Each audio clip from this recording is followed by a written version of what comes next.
News ಕನ್ನಡಕ್ಕೆ ಸ್ವಾಗತ. ವಿಜಯಪುರ ಜಿಲ್ಲೆ ನಿಡಗುಂದಿ ತಾಲೂಕು ಕೃಷ್ಣ ತೀರ ಗುತ್ತಿಗೆದಾರರ ಸಂಘ ಆಲಮಟ್ಟಿ ಗುತ್ತಿಗೆದಾರರ ವಿವಿಧ ಬೇಡಿಕೆಗಳು ಈಡೇರಿಕೆಗಾಗಿ ಆಗ್ರಹಿಸಿ ಬೃಹತ್ ಪ್ರತಿಭಟನೆ ಹಾಗೂ ಅಹೋರಾತ್ರಿ ಧರಣಿ ಸತ್ಯಾಗ್ರಹ. ಮುಖ್ಯ ಅಭಿಯಂತರರು ಕಚೇರಿ ಹತ್ತಿರ ಆಲಮಟ್ಟಿ 5ನೇ ದಿನಕ್ಕೆ ಮುಂದುವರೆದ ಗುತ್ತಿಗೆದಾರರ ಧರಣಿ. ಇಂದಿನಿಂದ ಅಹೋರಾತ್ರಿ ಧರಣಿ. ಈ ಸಂದರ್ಭದಲ್ಲಿ ಕೆವಿ ಶಿವಕುಮಾರ್, HY ಪೂಜಾರಿ, ಮುಸಿರಿ ಮಕಂದರ್, ಬಸವರಾಜ್ ದಂಡೇನ್, ಮಹಂತೇಶ್ ಬೆಳಗಲ್ ಗುತ್ತಿಗೆದಾರರು ಮಾತನಾಡಿದರು. ವರದಿ ರಾಜು ಭಜಂತ್ರಿ. ಇದು ಒಂದು ಸಣ್ಣ ವಿಷಯ. ಇದು ಹಿಂಗಾಗಿ ಇಲ್ಲಿ ಸಣ್ಣವ್ರನ್ನ ಬೆಳೆಯಾಕ ಬಿಡಾಕತ್ತಿಲ್ಲ. ಹಿಂಗಾಗಿ ಯಾವುದೇ ಕೆಲಸ ಪ್ಯಾಕೇಜ್ ಮಾಡಿ ಇಟ್ಬಿಡ್ತಾರೆ. ಕೋಟಿ 2 ಕೋಟಿ ಇದ್ದಿದ್ದು 10 ಕೋಟಿ 20 ಕೋಟಿ ದೊಡ್ಡ ಒಬ್ಬ ಉಳ್ಳವರಿಗೆ ಮಾತ್ರ ಕೆಲಸ ಸಿಗುವ ರೀತಿಯಲ್ಲಿ ಇಲ್ಲಿ ನಡೆಸೋ ವ್ಯವಸ್ಥೆ ನಡೆದೈತಿ. ಹಿಂಗಾಗಿ ಇದು ಈ ನಮ್ಮ ಸ್ಟ್ರೈಕಿಗೆ ಯಾರು ಬೆಂಬಲ ಕೊಡಾಕತ್ತಿಲ್ಲ. ರಾಜಕಾರಣಿಗಳು ಯಾರು ಬೆಂಬಲ ಕೊಡಾಕತ್ತಿಲ್ಲ, ಯಾರು ಕೊಡಾಕತ್ತಿಲ್ಲ. ಹಿಂಗಾಗಿ ಬರೀ ಇಲ್ಲಿ ಕುಂತಿದ್ದವರು ಸಣ್ಣವರು, ಸಣ್ಣ ಪುಟ್ಟ 5 ಲಕ್ಷ 10 ಲಕ್ಷ ತಮ್ಮ ಏನು ಮಕ್ಕಳ ಜೀವನಕ್ಕೆ, ಶಿಕ್ಷಣಕ್ಕೆ ಇದಕ್ಕೆ ಮಾಡೋರು ಮತ್ತು ಇಸರು ನಿರಾಶ್ರಿತರ ಅದಾರ. ಇಲ್ಲಿ ಎಲ್ಲ 300 ರೂಪಾಯಿ ಎಕರೆ ನಾವು ಜಮೀನು ಕೊಟ್ಟೇವೆ ಇದಕ್ಕೆ ಡ್ಯಾಮಿಗೆ.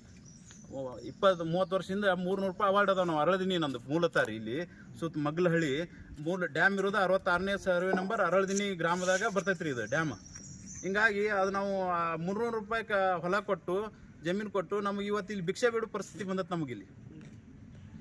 ಅದ ಕಾರಣದಿಂದ ನಾವು ಏನಂತೀವಿ, ಈ ಗುತ್ತಿಗೆದಾರರಿಗೆ ಎಲ್ಲ ರಾಜಕಾರಣಿಗಳು, ಎಲ್ಲ ರಾಜಕೀಯವರು, ಅಧಿಕಾರಿಗಳು ಗಮನ ಹರಿಸಿ ನಮ್ಮ ಸಮಸ್ಯೆ ಬಗೆಹರಿಸಿ 11ರಾಗ ನಮ್ಮ ತಮಗೆ ಎಷ್ಟು 11 ಬಗೆಹರಿಸಿದ ನಮ್ಮ ಮನವಿ ಐತಿ.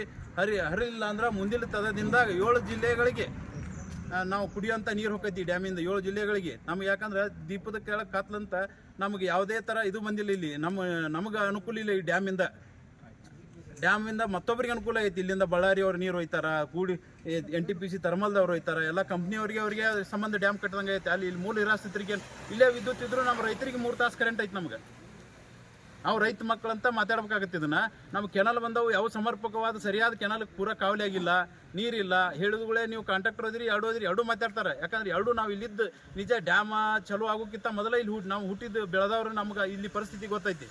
ಯಾಕಂದ್ರೆ ಯಾರೋ ಪ್ಯಾಕೇಜ್ ಮಾಡಿ ಎಲ್ಲಿಯವ್ರಿಗೆ ಹೋಗಿಬಿಡ್ತಾರೆ, ಕೆಲಸ ಮಾಡ್ತಾರೆ, ಹೋಗ್ತಾರೆ, ಅವ್ರಿಗೆ ಇದು ಆಗೋದಿಲ್ಲ. ಯಾಕಂದ್ರೆ ನಮ್ಮ ಭೂಮಿಗೆ ನಮಗೆ ನೀರು ಬಂದು ಮುಟ್ಟುತ್ತೋ ಇಲ್ಲ ನಮಗೆ ಗೊತ್ತಿರ್ತೈತಿ ಮೂಲ ಇದ್ದವ್ರಿಗೆ.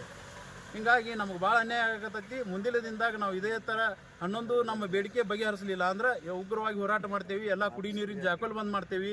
ಮತ್ತು ಅದೇ ರೀತಿ ಇಲ್ಲಿ ಕಸ ಹೊಡೆಯೋರು, ಎಲ್ಲ ಮ್ಯಾನ್ ಪವರ್ ಯಾರು ಕೆಲಸ ಮಾಡೋರು ಎಲ್ಲರೂ ನಾವು ಇಸರು ಬಂದ್ ಮಾಡಿ ಉಗ್ರ ಹೋರಾಟ ಆಗುತ್ತೆ. ಇದ್ರ ಬಗ್ಗೆ ರಾಜಕಾರಣಿಗಳು ಮತ್ತು ಅಧಿಕಾರಿಗಳು ಎಲ್ಲರೂ ಕೂಡ ಒಂದು ದೌಡ್ ಇತ್ಯರ್ಥ ಹೋಗ್ಬೇಕಂತ ನಾನು ಮನವಿ ಮಾಡ್ಕೋತೀನಿ.